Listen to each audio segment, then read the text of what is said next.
Mr. Chairman, the other Mr. Chairman, Mr. Chairman McKay, the letter you sent about the casino last year, does it still hold? Absolutely. In fact, if anyone needs a copy of it, I just got a refresh copy this morning of the letter that was dated January 26, 2024. And so absolutely it still holds unless there's a subsequent letter submitted. But I am wholly comfortable submitting the same letter that makes the same points that we've made every year. I'd just like to note it was January 27th, 2025, the last letter. You said 20. You're right. Yeah, and, I read the letter again this morning. It's got, look, it's a 3-page letter. It's a 2.5-page letter. You guys know I'm the lawyer, so I would have written a longer legal brief. But there seem to be at least 8 points in it worth emphasizing because they're all still true and absolutely nothing has changed. The first thing, we didn't ask for this. Still not asking for it, guys.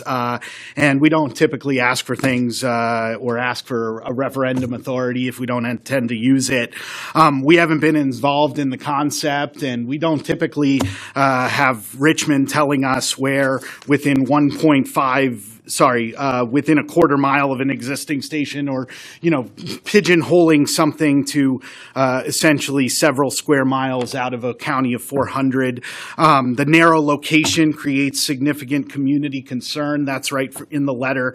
Really significant community concern. There's been no public engagement about this concept. That's still true today. We doubt it would pass a referendum at the moment. There's polling out there that shows that 75% of Fairfax County residents are opposed to this. 50% strongly oppose it. 25% somewhat oppose it. That's from a poll by Global Strategy Group, which is important because that pollster also was the pollster for Abigail Spanberger, who just won a pretty big election and won by 47 points in Fairfax County. Of course, in this poll, opposition to the casino is actually up 52 points. It's up for 18 to 29-year-olds. Some people say casinos for young people, but 18 to 29-year-olds are opposed to this. 80 to 20, 55 plus, 78 to 21. I love how this just brings the generations together. We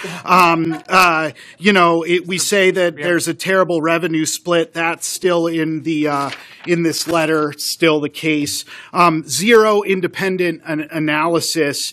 That's still the case, too. There is a JLARC study from 2019. I actually read that study, so it was really interesting that on page 148 of that study, I do my reading, they pointed out that there were structured interviews with economic developers and officials from each of the 5 localities identified in SB 1126, Bristol, Danville, Norfolk, Portsmouth, and Richmond. Notably, there were no such interviews in Fairfax County, and this letter also says that the Silver Line Class A is doing pretty well, which I think it still is. So I'm just emphasizing that if this letter still holds, this letter makes a very, very strong statement about this situation where nothing has changed, and I'm sorry that I took a moment here to emphasize the key points in the letter, but felt it was necessary. Thank you. Thank you, Mr. Bierman.